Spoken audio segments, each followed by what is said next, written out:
Oh, a little false start there.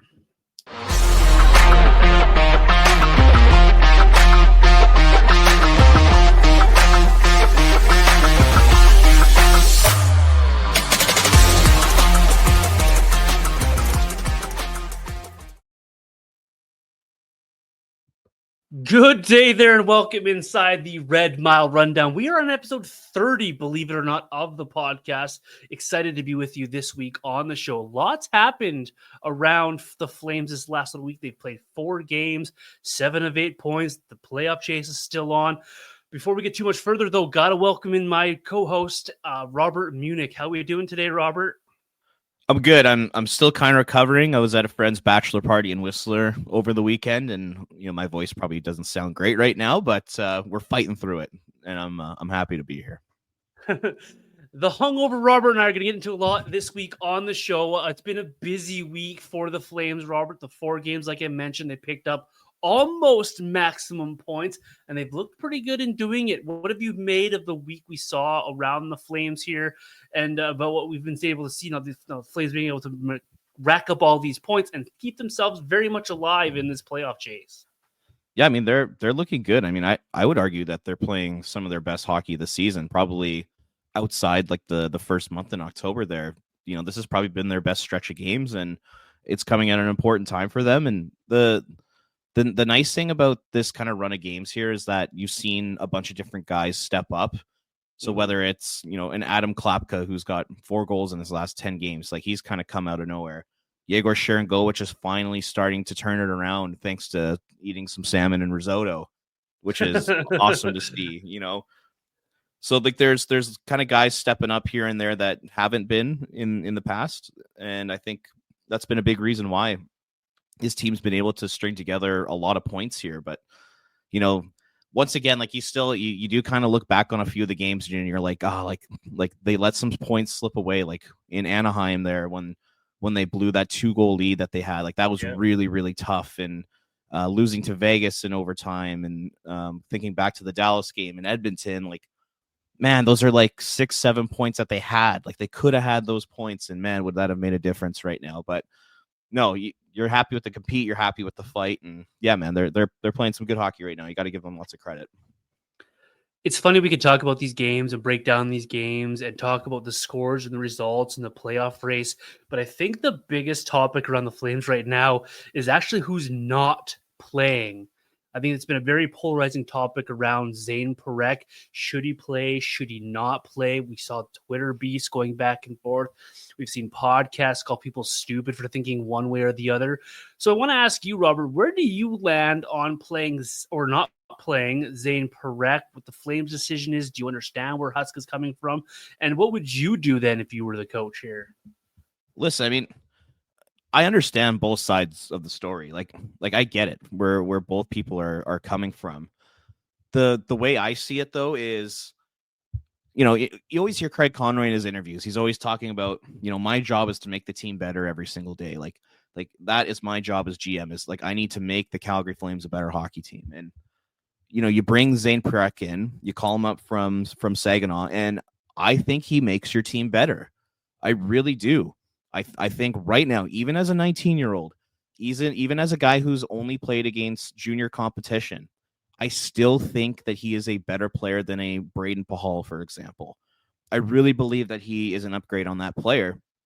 And I don't think it's asking too much of Zayne Parekh to put him in the lineup as the number 6 defenseman, to play on your second power play unit and play sheltered minutes at 5-on-5. That's not asking a lot. Like, I keep hearing these arguments that, like, you're expecting Zayne Parekh to go in and be the savior. What are you talking about, be the savior? Like, that is a ridiculous thing to say.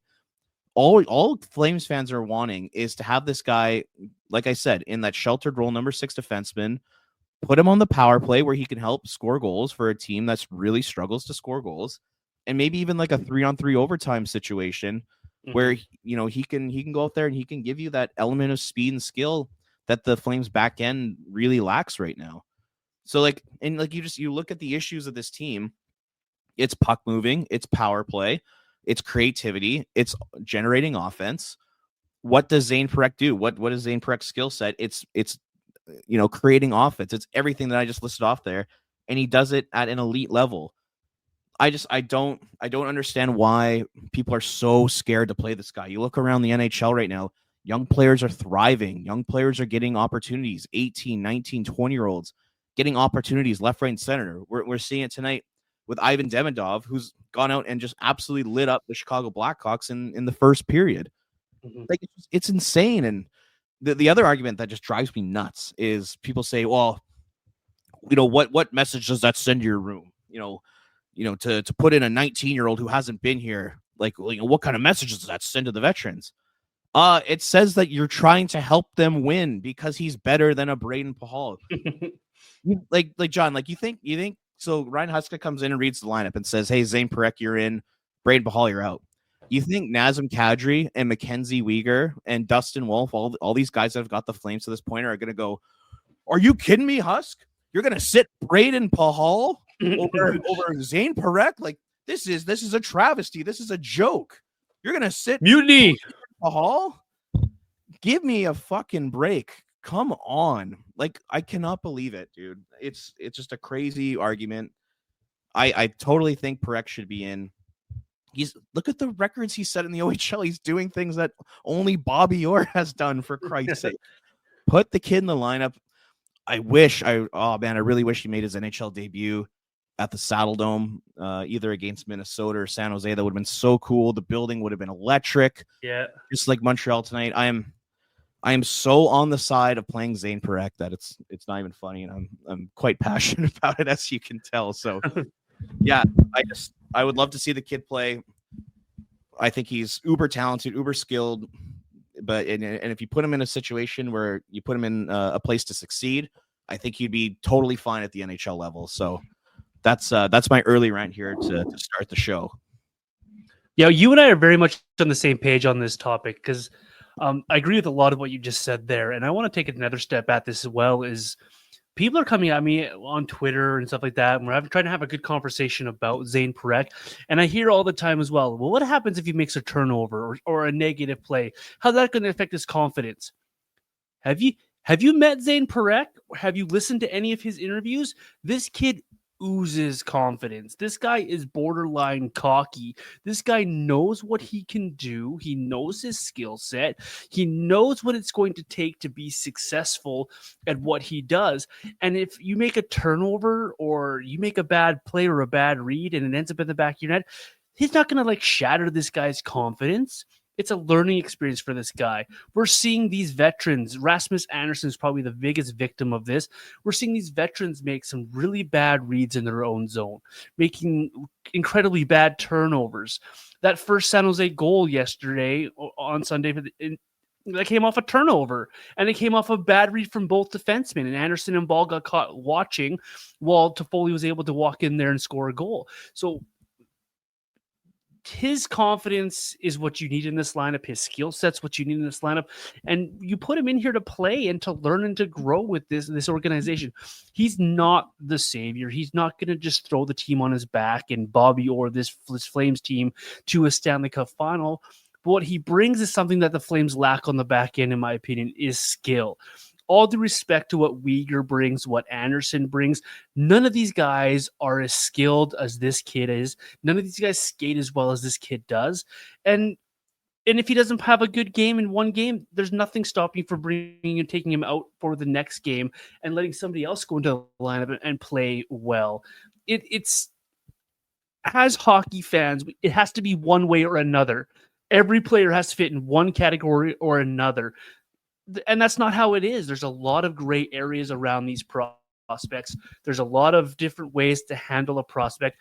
And each prospect that comes through any organization is going to be at a different level. We saw Demidov step in, like you mentioned, 2 points in the first period in his first couple of shifts. Boom. Awesome. We're going to see Z Boom suit up for Minnesota Wild in a game that they have to win to make the playoffs. Some prospects are built for it. Some are not built for it. I think Zayne Parekh, the way that he plays, the confidence that he brings to the lineup, I think he's made for it. I think he really is. And I think he is an upgrade on a couple of the guys that have been playing for the Flames regularly here. It's incredible. And no one's right here either, right? Like we could see Zayne Parekh go in there and fail. We could see Zayne Parekh go in there and be successful. But how do you know what you have if you don't play the guy? Totally. And yeah, I love what you said about the confidence there. The last thing on the planet that Flames fans need to be worried about is Zayne Parekh's confidence. And the people that keep talking about that kind of stuff, they're probably the same people that said the same thing about Dustin Wolf. Oh, you can't play Wolf because you're going to shatter his confidence. You can't play Wolf with this team in front of him. Like, are you kidding me? His confidence is going to be ruined. Dustin Wolf is one of the most confident people in the National Hockey League. You hear stories like I remember on Hockey Night in Canada, Kevin Bieksa said that he played a round of golf with Dustin, and Bieksa asked him, he's like, so am I going to be seeing you a lot on Saturday nights? And Dustin Wolf was like, you betcha. Like, just super confident. Like, I'm going to be the guy. Like, you're going to be seeing me every Saturday night. You bet your sweet ass. I'm going to be playing. You know, it's the exact same thing with Zayne Parekh. I do not worry about putting him in this situation being too much too soon. I think he can totally handle it. And like you and I have just said, they're not like the Flames fans who want Zayne Parekh in the lineup are not asking him to save the season. They're not asking him to come in and all of a sudden, you know, put up over a point per game and run the first power play and play first pairing minutes. No one's asking for that. People are just saying, hey, this guy is an upgrade. This guy makes our team better in the middle of a playoff chase. This guy could help us score goals. We struggle mightily to score goals and create offense. He could help.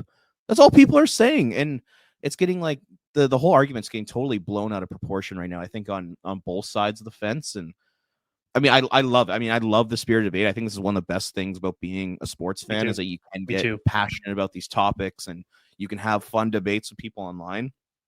But yeah, this has set Flames Twitter on fire, and it has been fun to watch. But I do hope we see Zayne Parekh at some point this season. I think it'll be a lot of fun for the fans to see it, and I do think he'll make the team better as well. So yeah, man, it's super interesting. Like, when was the last time you think there was like a debate like this hot of a debate amongst Flames fans? Never. This debate on Zayne Parekh has overshadowed a playoff chase, has overshadowed the Flames in must-win hockey games, overshadowed the Flames facing elimination against the Sharks. Like, it's unreal that this topic is what it is. Zayne Parekh's confidence is amazing. It's infectious. You can tell in Saginaw his teammates love him. That you could tell that this guy, you know, helps guys around him. And I think it'd be a benefit to get this guy into the lineup for the Flames. It's an incredible topic. It's an incredible discussion to have on Twitter, and it's fun to have these debates and these conversations, like you mentioned on Twitter. I've never seen a topic of a player not playing be a bigger story than a playoff chase before. Totally. Yeah, I mean, we saw it a little bit with Dustin Wolf last season when you know Jacob Markstrom would get hurt, or even Jacob Markstrom near the end of the year during all those trade rumors, he wasn't playing all that well, and I think Flames fans really wanted to see him, but I don't even think it was to the same extent as this. Like this is pretty wild. It's been wild. It's been pretty crazy. Also, one last thing. Yeah, go ahead.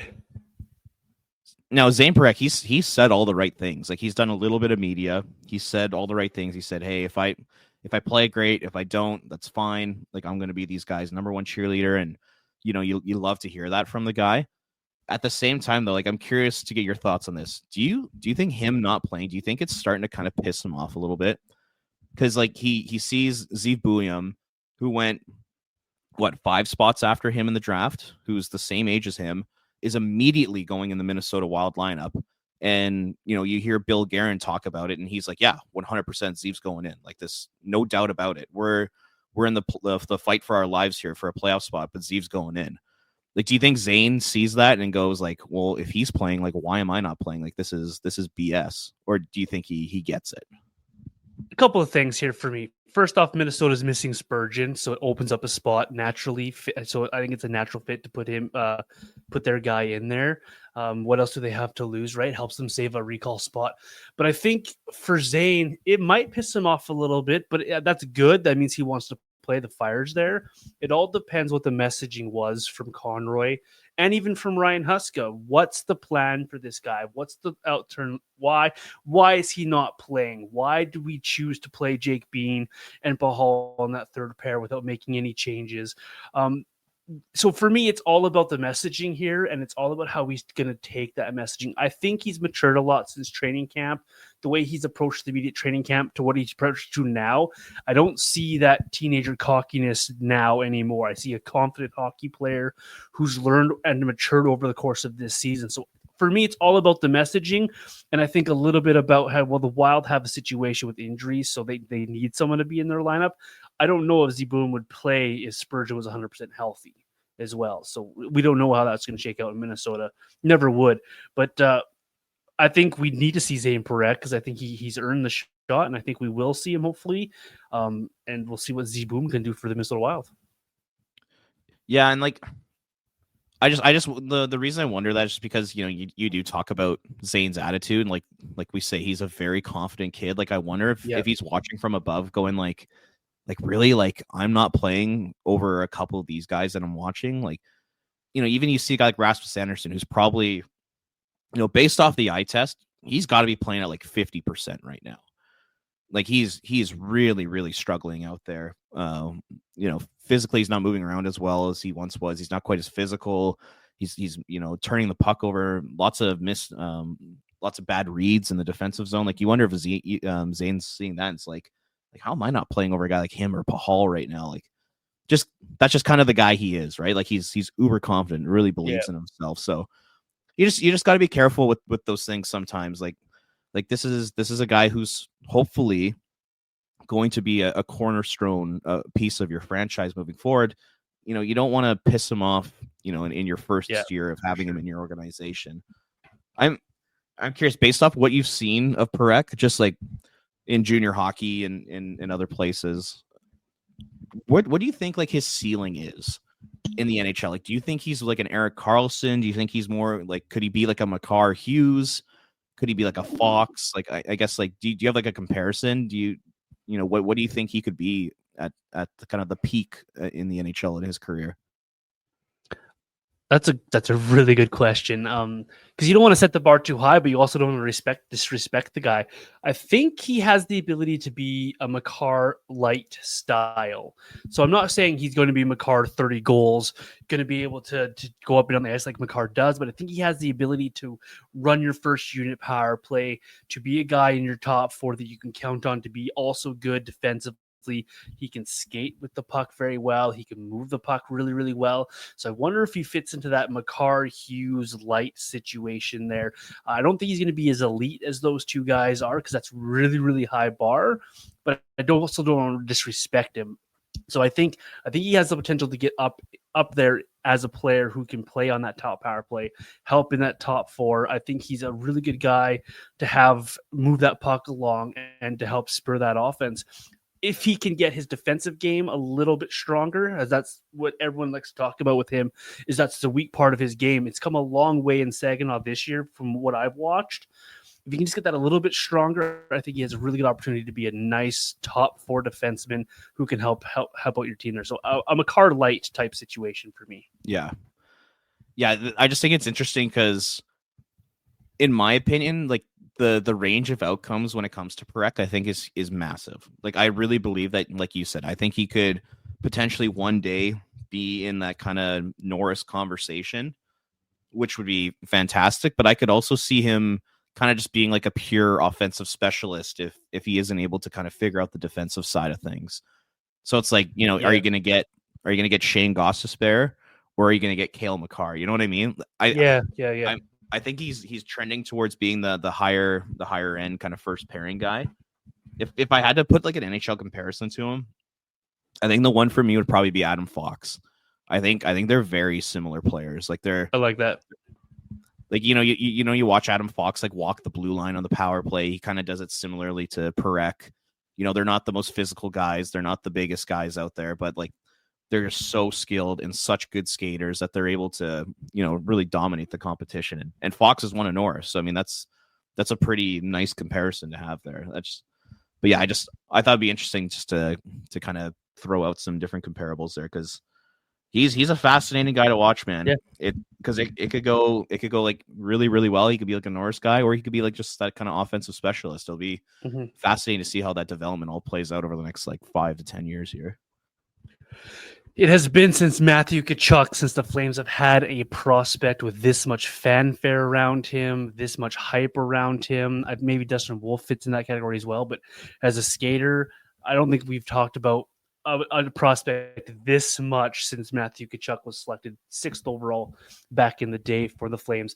Let's get back to talking about the current guys who are playing in the lineup, because you sent me a list of a few guys you wanted to talk about over the course of this last week or so. These guys have really started to blossom here. We saw a really strong game last night from that Coleman Backlund combination with Coronado getting that insurance goal. Some of these Flames are playing some really, really, really good hockey.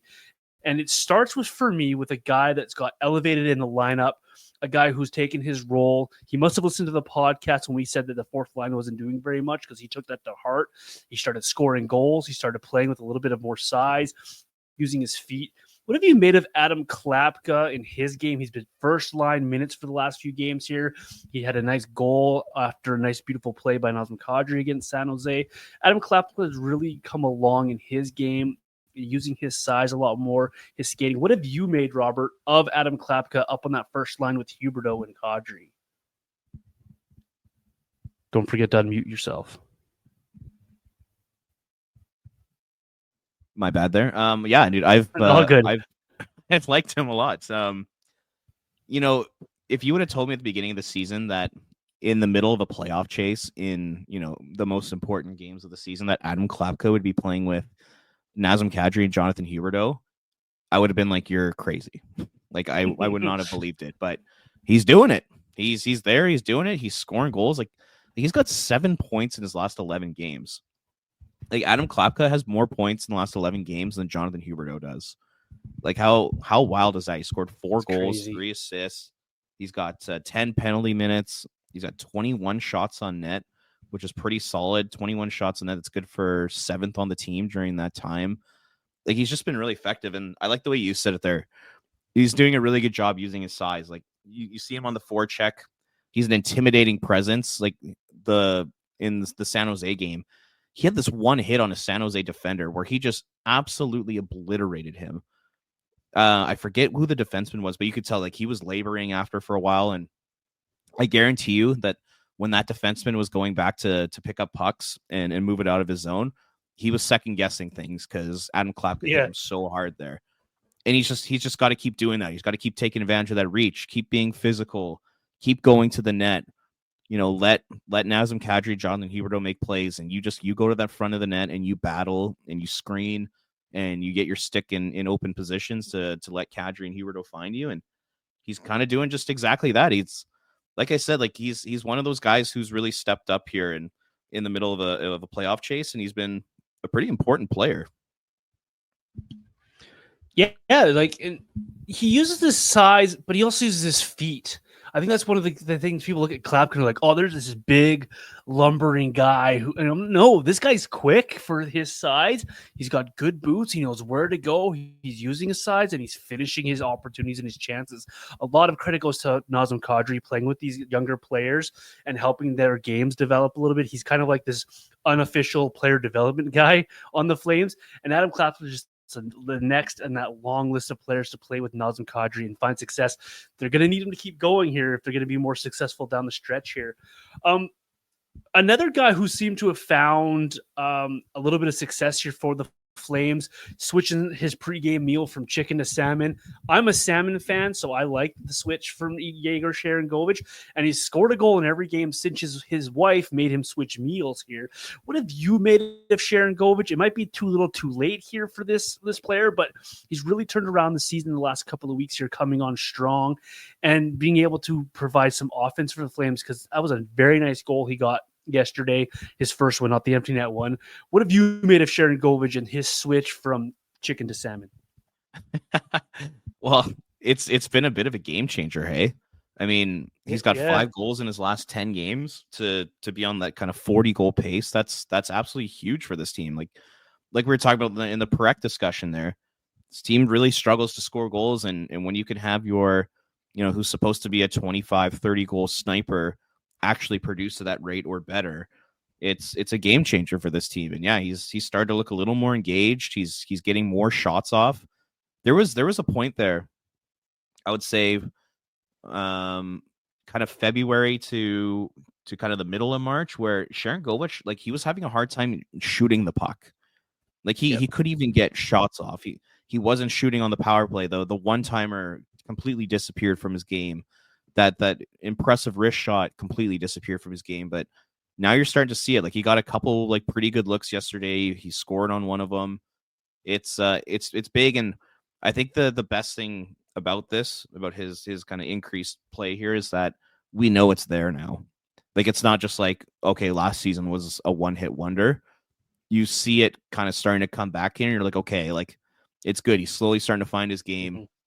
Maybe that kind of reassures Craig Conroy and Ryan Huska heading into next year that, like, hey, maybe now he's feeling better. Maybe now he's like a little more confident, a little more healthy. This is kind of the game he's giving us now. Maybe we don't need to worry too much about that contract anymore, because it kicks in next season. It doesn't even kick in this year. So yeah, man, he's been really good. He's been an absolutely key cog in the Flames' impressive string of games here lately, and hopefully he can keep it up now and bring it into next year as well. And I think we're seeing the effects of Sharon Govich getting going here, that Morgan Frost has seemed to have found something with Sharon Govich here. It's kind of like Morgan Frost now has an outlet and on that line. He's still not getting his offense coming through here, and we can talk about Frost a little bit later here. But Sharon Govich really pushing along here and getting goals for the Flames is really going to help them with this team that doesn't score. We've seen them score 3 or more goals now a lot more often this last little while. Sharon Govich is a big part of that. Since the Four Nations break, Robert, we've seen two players, I think, really come back to where they were and what they are as players and what we've known them to be. Talking about Michael Backlund and Blake Coleman, I don't think any two Flames have been better since the Four Nations break from what we expect to the player and what we actually see from the players.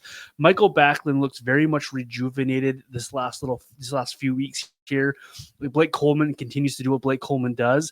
And there's a little guy that they play with by the name of Matt Coronado that seems to be reaping a ton of benefits playing with these two guys again. What have you made of this line, Robert, on a whole here, with Coronado scoring goals, Backlund seeming to be very much closer to what we've known from Michael Backlund to be, and of course Coleman doing what Coleman does? Yeah, I don't know. Me personally, I don't know if I'd go back as far as the Four Nations break. For me, it feels like, maybe like the last 3 weeks or so. I would say the Backlund, Coleman, Coronado group has really started to pick it up, especially Backlund. Because I thought he was really struggling there. It looks like the injury was really taking a toll on him, and I don't know if he's feeling a lot better now, or if they're putting a ton of pain meds and shooting him up like crazy. I don't know what it is, but keep doing what they're doing, because he's been fantastic. And that's honestly like one of those lines, the Backlund, Coleman, Coronado line. That's one that you might just kind of set and forget moving forward, even in the next season, if all three of those guys are back, mainly Backlund and Coleman. Because man, they work so well off each other. You got like the two workhorses in Coleman and Backlund. You got the finisher and offensive driver Coronado. You got the veterans teaching the young player how to play. Like, it's a really effective line. And when you take a look at all the analytics and the underlying numbers, they're by far the Flames' best forward line when it just comes to shot metrics, and they do it against the best competition out there. So it's super impressive. And like I said, if I were Ryan Huska, that's a trio that I would keep together even in the next season. I would not break up that trio, because they seem to really, really work well off each other. So yeah, I've really liked their games. I just wish Blake Coleman had a little bit more luck with reviews and waved off goals and almost goals. If he could just get a little bit of a luck in that line, I think would be very much unstoppable, because they have been playing terrific hockey this last little while. Quite like what Coronado's done with those two guys. He's really made his shot a focal point of his offense. That goal he scored against San Jose was absolutely incredible. Used his speed, found a soft spot in the ice, got the shot off quickly, and makes a quick read on the shot as well to put in the back of that. Tremendous from those three guys here. One guy who's been really good for the Flames has been Dan Vladar, working that gate, and he's been working that gate on the bench all season long, but has had a lot of practice at it the last few days because his counterpart in Dustin Wolf has taken this net over again and has gone back to what we've known from Dustin Wolf to be here.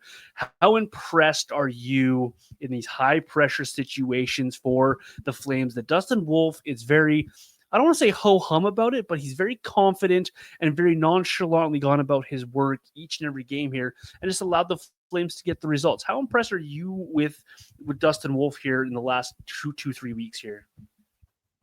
Oh yeah, to be that age, for it to be your rookie season, and to play this well for this long, it's insanely impressive. I mean, you can't be anything other than impressed by Dustin Wolf, and that's like, it did look like kind of around the Four Nations, just prior to the Four Nations, it looked like he might have hit a little bit of a wall. He got lit up a little bit by the Toronto Maple Leafs and I think it was the Colorado Avalanche as well. And you didn't really know. It's like, okay, is this kind of where things start to fall off a little bit just because he is so inexperienced? But he came back from the Four Nations and he's been stellar ever since. I mean, you take a look at the counting stats, your goals against average, your save percentage, that type of stuff. Vladar's actually had better numbers recently than Wolf, but when you actually watch the games and you see the saves that Wolf is making at the times he's making them, you're just like, this guy is single-handedly keeping this team in games. Like, you go back to the 3-2 win in San Jose last Monday. San Jose had like 20 shots on net in the first period. A lot of really good looks too. Dustin Wolf absolutely shut the door. He was really good against Minnesota. I thought he was pretty solid against San Jose yesterday on Sunday night. Like, he just continues to impress. I don't know if he's going to win the Calder. I think Lane Hudson has really kind of established himself as probably the best rookie this season. But in my opinion, I think Dustin Wolf is right there as a number 2. And that's super, super impressive. So yeah. And if I'm the Flames and they're still playing in competitive games, like on Thursday in Los Angeles, if that's a must win, then 100% Dustin Wolf is playing in that game. There's no doubt about it in my mind. So Dan Vladar, keep working on those gate working skills because you're going to be your job for the next week, because Dustin Wolf really has given the Flames all they needed in that goal there, and it's credit to what Dustin Wolf has done, taking the opportunity given to him that he was clamoring for last year, that we were clamoring for as fans to see. He's taken the opportunity and he's run with it, and he's put the Flames in a really good situation here. We've talked so much about Dustin Wolf in each and every episode that we could keep talking about him for another 3 or 4 hours, because it's incredible to watch his composure, what he brings every day to the Flames organization here, and to doing it all. Think back to when you were 23. I don't think I had anywhere near the confidence that Dustin Wolf has. It's just absolutely incredible to watch here. No, I'm right there with you. Hey, speaking of goaltending, this is probably more of like an off-season conversation, but with Dan Vladar playing better in the last month or so here, does that change your opinion at all? Because I think both you and I are on the Cooley train, but just kind of like with the way he's played here lately, does that tempt you to want to bring back Dan Vladar next year, or are you still firmly on that Devin Cooley train? I am on the Devin Cooley train because what the Flames have also done outside in the goaltending. They've just signed another one of their big prospects out of college again. So they've signed 2 goaltenders this offseason. They signed Ignatiu last offseason. There's a plethora of goaltenders here. And so signing Dan Vladar back here really, for me, just muddies the water again. You have 2 seats in the NHL. You have 2 seats in the AHL. And right now you've got 7 bodies, if you include Dan Vladar, to fill 4 spots. Where's everyone going to play?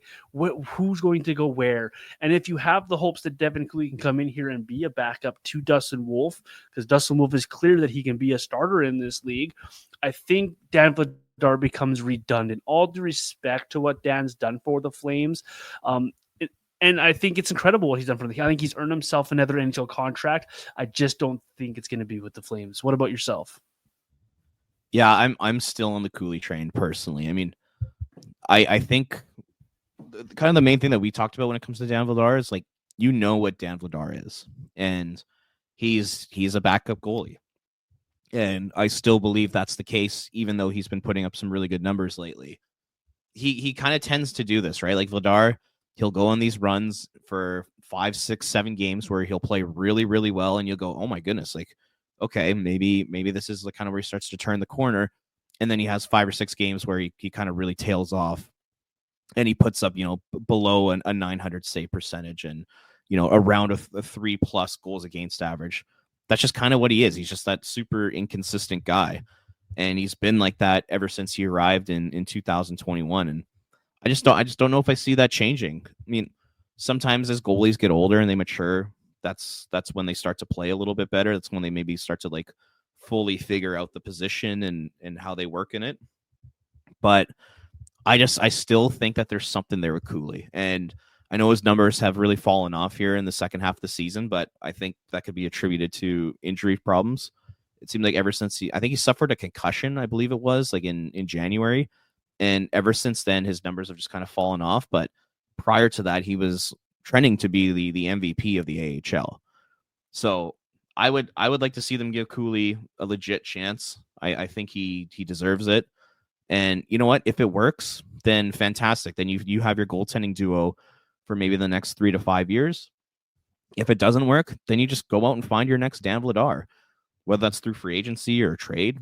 You can find lots of Dan Vladars out there. That's not an issue. But if Devin Cooley can be the guy that he was in the first half of the season, if he can translate that to the NHL level, I think that there's something there, and I think that the Flames should really explore that. So yeah, I'm still in the camp that they should move on from Dan Vladar. Yeah, it's well, and give your guys you've drafted here, like Arsenio was a guy you drafted in the 7th round. You just signed him out of Penn State. Give him an opportunity in the AHL to blossom, because who knows? Maybe you hit gold twice in the 7th round, and he can eventually be a backup to Dustin Wolf or pair with Dustin Wolf in the National Hockey League. You have other goaltenders coming up in your system here. Give these guys opportunities. It's all about moving guys along and knowing when to cut bait. And unfortunately for Dan Vladar, it's his turn. I look at it much like when the Flames let David Riddick go. He was great for what he was asked to do for the Flames, but you knew he wasn't the long-term solution for the Flames at the same time. And that's what the Flames are at right now. They're trying to find the guy to pair with Dustin Wolf now to have a goalie tandem for the next few years. And I think Devin Cooley's turn, he's earned it, and I think it's his turn to prove it as well here. Yeah, I'm right there with you.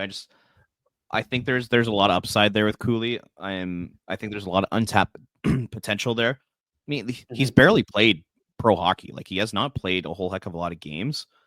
And I'm really curious to see what he can turn into when he does get that experience. Like, this is his first year, like, truly being a starting goalie, and it was going fantastic until the injury. So I just say, yeah, keep it going with him. And like I said, if it works, great. If it doesn't, then you move on and you find somebody else, because you got your number one. Mm-hmm. Absolutely with you on the same page there. All right, we've glossed over a few guys here, but it's time now to do a little bit of hard hitting and wondering where a couple of guys have disappeared off to. We have to start with everyone's whipping boy from the last couple of seasons. He actually was really good so far this year, but he's kind of trailed off here. What has happened, in your opinion, to Jonathan Huberdeau? He's really slowed down here offensively. He seems to be making some errors here when he's been playing. And he's been playing with two guys who are actually playing really well in Kadri and Klapka that we talked about earlier in the podcast here. But what are you seeing from Huberdeau here? Why is he slowed down, in your opinion? Because it really has fallen off the last couple of weeks for him. Yeah, I mean, you're 100% right. It has fallen off, unfortunately. He was on a nice pace there, especially from a goal scoring perspective. But in his last 11 games, he only has 1 goal.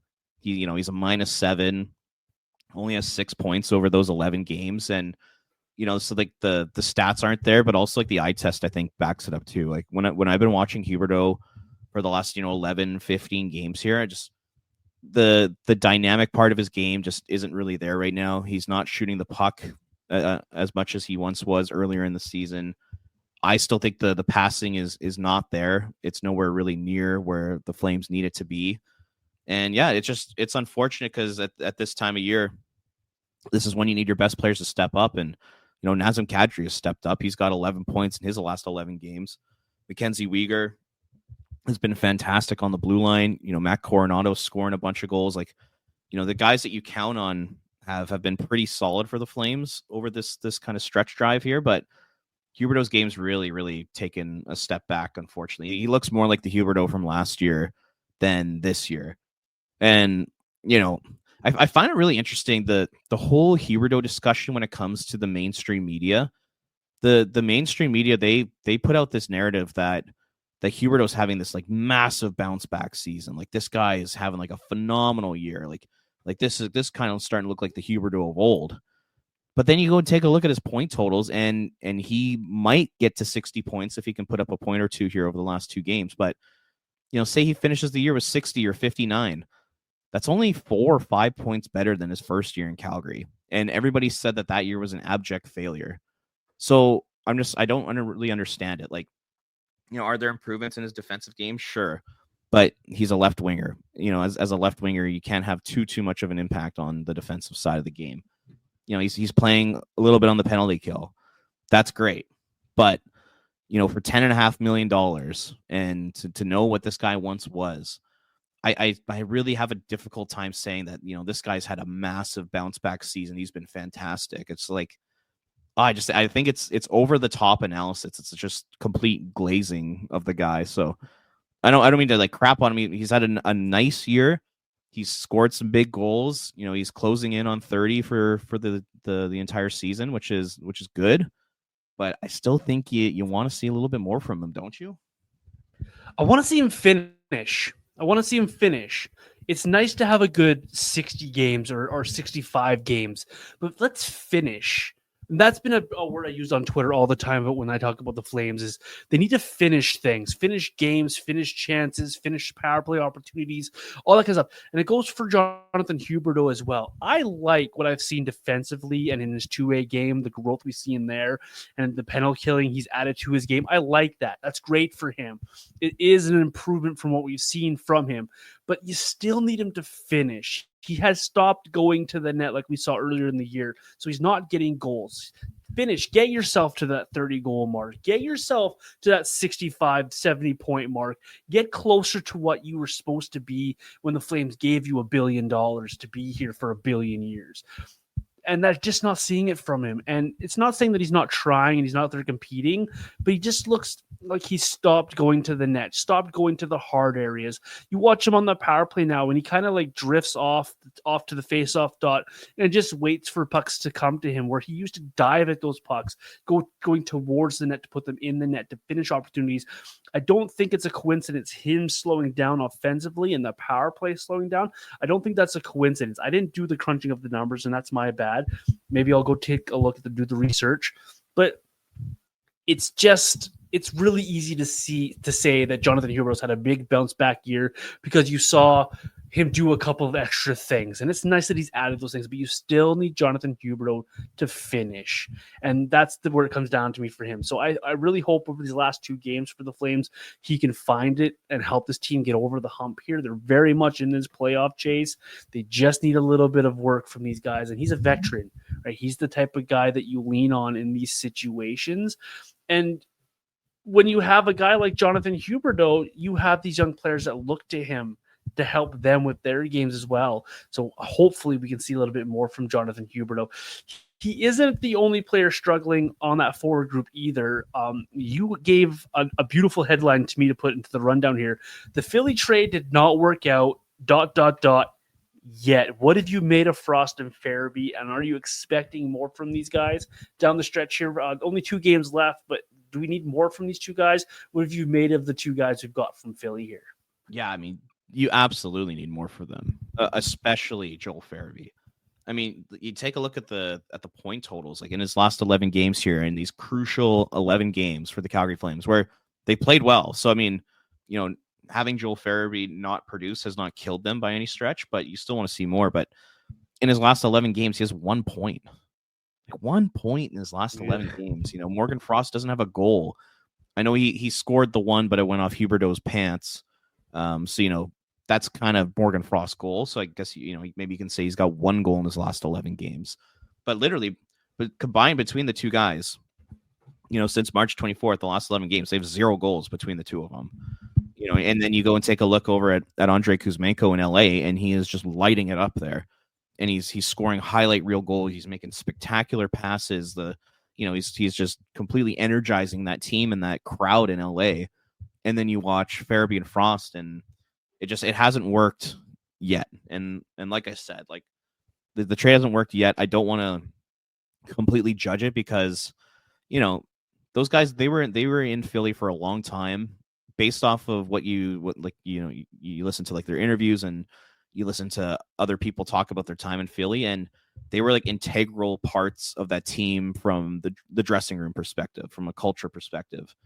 And I think they had like a ton of like amazing relationships on that team, and to rip them out of there, pretty suddenly like they did, like to trade them during a game, that's pretty tough to say goodbye to like all your friends like that, that you've developed a relationship with over the years. It's not easy to go from that to a brand new environment, to a new conference, playing with guys that you've never played with before, trying to, become friends and develop relationships over a short period of time on a new team. Like that stuff is all tough. And I understand that. At the same time, though, like these guys are paid to produce, and these guys were brought in to be offensive players for this team. Be in that kind of play at that 35 to 50 point pace between now and the end of the season. And they honestly just haven't done it. And I think, you like what you see a little bit from Frost more than Farabee. Like you can see elements of Frost's game where you're like, okay, like the skills there, the smarts are there, but I think you want to see maybe like a little bit more killer instinct from that guy. But then with Farabee, I mean, like, he's got 6 points in 29 games as a Flame, which is, it's just straight up. It's just not good enough. I mean, that's less than a 20-point pace over 82 games. So, and, you see flashes of brilliance, like, remember that goal in Dallas for Farabee. So, you see that he's got the skill, but just hasn't really been able to put it all together yet. So, hopefully it all works out. They got to sign Frost this summer, and between Frost and Farabee, they're probably going to take up anywhere between $9 to $10 million in cap space. And when you're spending that much money on forwards, they got to produce. So hopefully they're able to turn it around as early as next season. If not, the trade actually might not work out very well for the Calgary Flames, because I mean they lose a key culture guy in Pelletier. They lose a second and a seventh round pick, and we've seen what they've been able to do with seventh round picks. It's not like those are useless picks by any stretch. And then, you also bring in those salaries for those two guys. Like that's giving up quite a bit. So, hopefully it ends up working out. But I don't know, do you see anything from their games that really excites you, that really that makes you think that, hey, these guys could be 40 to 50 point players moving forward? I like the process from Frost, like his approach, the process. It's going there. He just needs to finish it, much like Huberdeau when I was talking about Huberdeau. But frankly, for me, Robert, it's not good enough. It's not good enough from either of these guys. They both had an opportunity, and I hate using the injury to Zari as a way to, hey guys, we need more from you, but they had an opportunity. Connor Zari was a big part of this Flames organization in the forward group for a long time this year. He got injured, and there was a space there. There was an opportunity for both of these guys to gain more minutes, to gain more responsibility, to gain a little bit more favor in the eyes of the coach, and neither guy grew their game when they had an injury to this team. They needed someone else to step up in, and it's actually, for me, Joel Farabee is scratch worthy. He's where we were at with Sharon Govich about a month ago, and everyone's calling for him to be scratch. I don't think the Flames organization, this team, would miss if Farabee was scratched against the Vegas Golden Knights on Tuesday night. I really don't think that would make a difference to the lineup. I give Frost a little bit more of a pass because he brings a lot more to the lineup. He's doing quite well in the faceoff dot. He looks good on the power play, but we still need more from him as well. It's just not good enough from either of these guys from what you paid for them and the expectations around these guys. And I'm much like you, Robert. I'm hoping that this can be a shock thing for them that they can put in the rearview mirror over the course of the offseason, going into next season, and be those 40 to 50 point guys that the Flames think that they have here in these players because they need it. They need Morgan Frost to be a middle six center for this organization. They need Joel Farabee to come in here and be a guy to provide secondary offense behind the big guys. It's needed. It's absolutely needed, and it's just not good enough. They've been here long enough, in my opinion, that they should be able to fit in by now and be able to have the opportunities in front of them to excel at those opportunities and to excel when they're put in those positions to be contributing members to the Calgary Flames. You have to be able to take advantage of that as a pro hockey player. It's just not good enough for me, and hopefully we can see these guys come around a little bit more here as well as it goes down here. Simple question for the last topic here, Robert. What's wrong with Rasmus Andersson? I mean, he's got to be hurt, right? It has to be, right? There's no explanation. But if he's this hurt, why are we playing him? I mean, it's the argument, what else are you going to put in there? And then it's basically Zayne Parekh, but you don't want to put Zayne Parekh in the top 4. You don't want him playing with Kevin Ball just yet. I think that's too much too soon for him. Like, we were talking about, you got to set him up for success. By doing that, I think that's by playing him on the third pair on the right side. So, if you take Rasmus out, you don't want to replace him with Zayne Parekh. You take Rasmus out, then, you're looking at, either somebody from the minors, like a Brustevich or Solovyov, or you're looking at Daniil Miramanov. And I know Rasmus is really struggling right now. Like we all see it. We see the plus minus numbers. They're atrocious. But at the same time, what's the alternative? Even Rasmus at 50% is still probably a better player than a Daniil Miramanov. So I think that's probably the reason behind why he's still in the lineup. And, like I have all the respect in the world for the guy for playing through something like that takes a lot of guts. It takes a lot of balls to do something like that. And because he's not participating in morning skates or practices, that tells me it's probably pretty serious. So I don't know what it is. I don't know if it's a broken foot or a broken ankle or a knee injury or, a shoulder injury. Who knows? But it has come at an inopportune time. It really has, because he's a guy that this team relies on, and he just has not really been there. Like I would argue he was one of the worst players on the ice against San Jose on Sunday night. The couple goals that San Jose scored, like some pretty egregious blunders from him.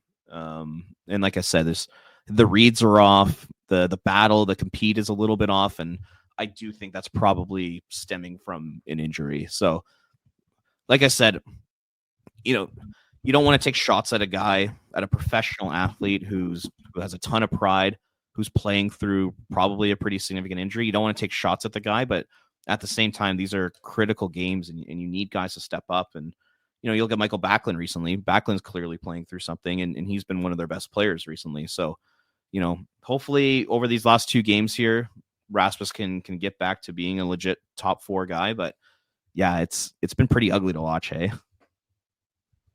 It's really ugly to watch. Like he struggles to skate, he struggles to move the puck, he's struggling in his reads.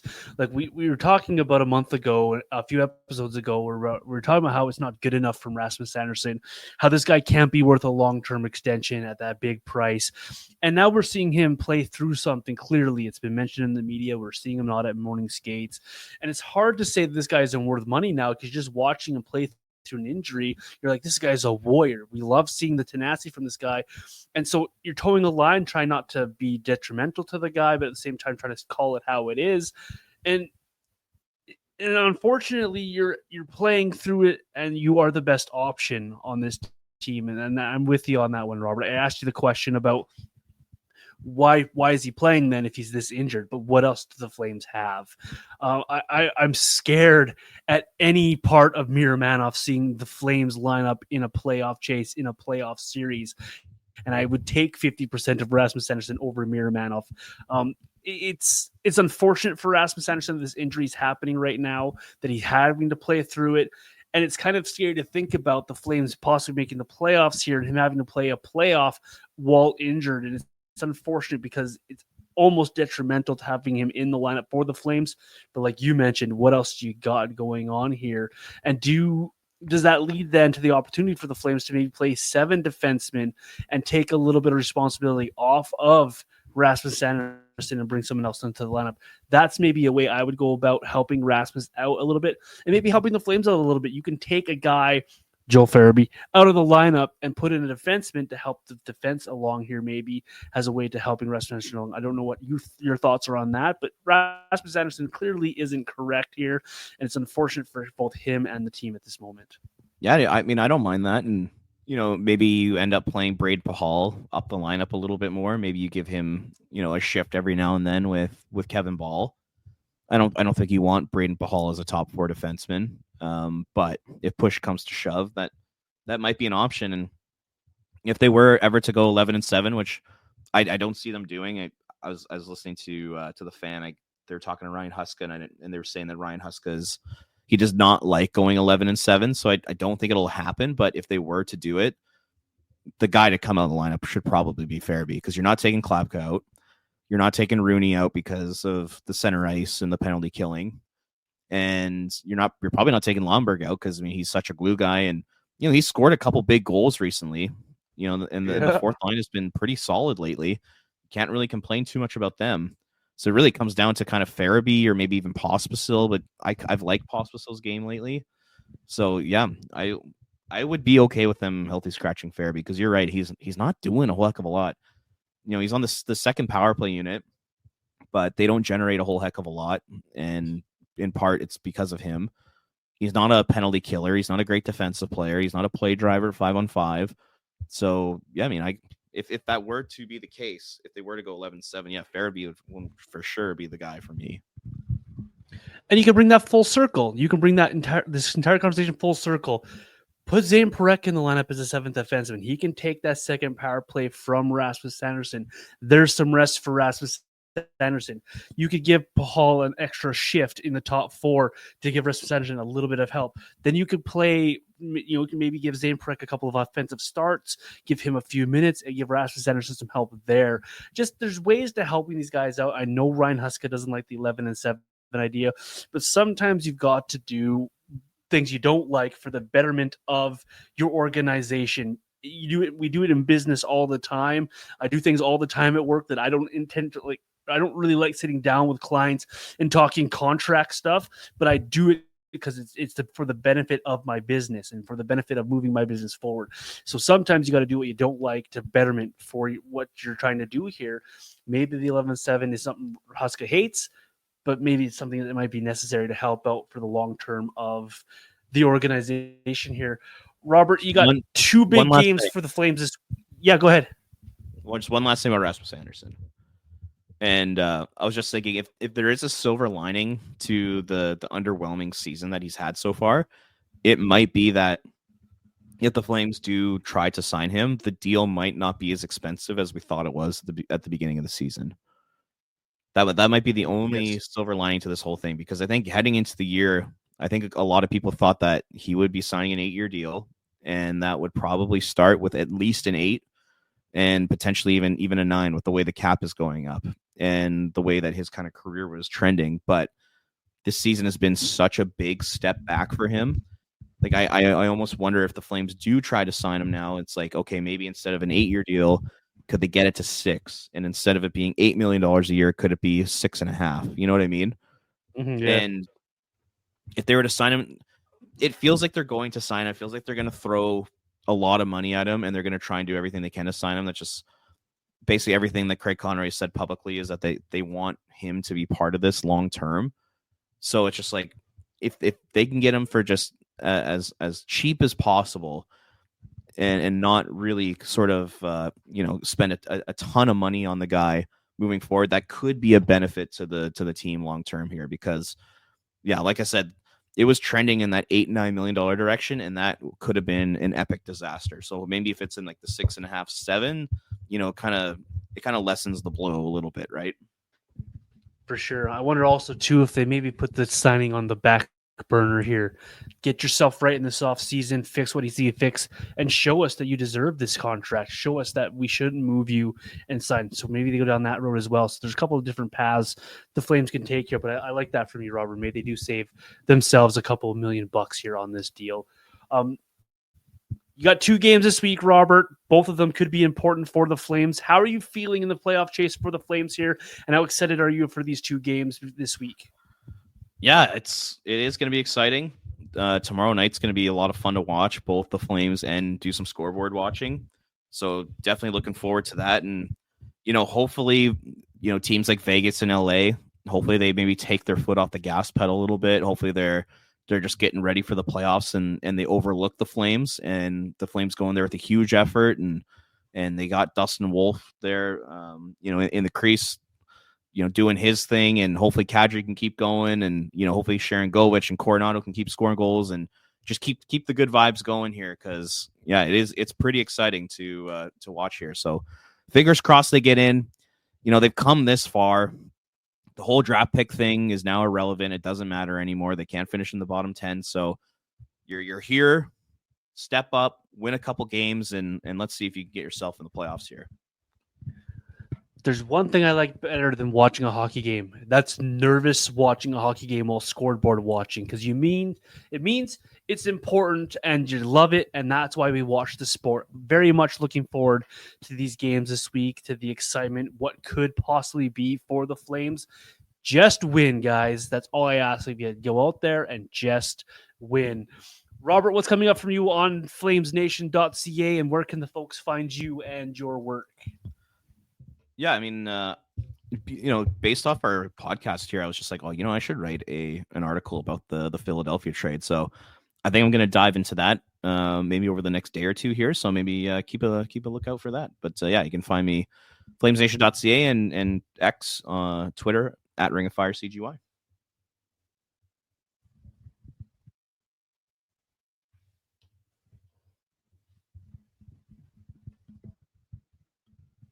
And I am at Vintage Johnny 84 across your social media platforms. Don't forget to follow the show at Red Mile Rundown as well, part of your podcast rotation. And enjoy the games this week. We'll talk to you guys next week. Hopefully, the Flames are in the playoffs when we talk again next week, and we'll have a great conversation about that. Have a great rest of your week, and we'll see you guys.